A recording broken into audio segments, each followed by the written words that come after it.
Hi guys, in today's video we are discussing the dilemmas faced by working moms and stay-at-home moms. Being a mom is a full-time job whether you work outside the home or stay at home. I have been both a working mom and a stay-at-home mom, so I know how it feels like to be in both positions. Working moms juggle their careers and family life while stay-at-home moms manage the household and care for the children all day long. So, what are the challenges for working moms? Working moms often deal with guilt for not being able to spend as much time with their children as they would like. Now, there are financial pressures for working moms too. They often face the challenge of finding reliable childcare that fits within their budget. They may miss out on important milestones or have to prioritize work over family events. Now, working moms have the benefit of flexibility in their schedules, which allow them to pursue their career goals while balancing family responsibilities.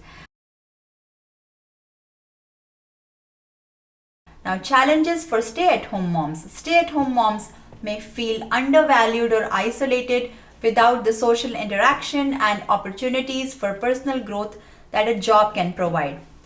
Now let's look at some of the examples of pressure for stay-at-home moms.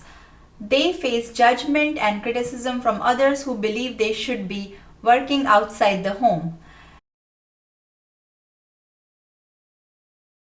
Let's look at some of the benefits of stay-at-home moms. On the other hand, stay-at-home moms have the advantage of being fully present for their children's development, milestones, and important moments.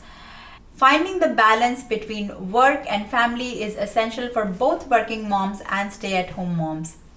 Now, what are some of the tips for working moms? Number one, you need to prioritize and set boundaries to ensure quality time with your family. Number two, delegate and ask for help when needed. Number three, take advantage of available resources such as flexible work arrangements or support networks. Now, what are the tips for stay-at-home moms? Number one, seek out local mom groups or volunteer opportunities to stay connected with others. You can find ways to pursue personal interests or hobbies that can provide a sense of fulfillment. Having a support system, whether it's family, friends, or other moms, can make all the difference. To conclude, I would say that both working mom and stay-at-home moms are doing their best for their families and no choice is better or worse. If you liked today's video, please give it a thumbs up and subscribe to my channel for more such content, and I'll see you soon in my next one. Bye!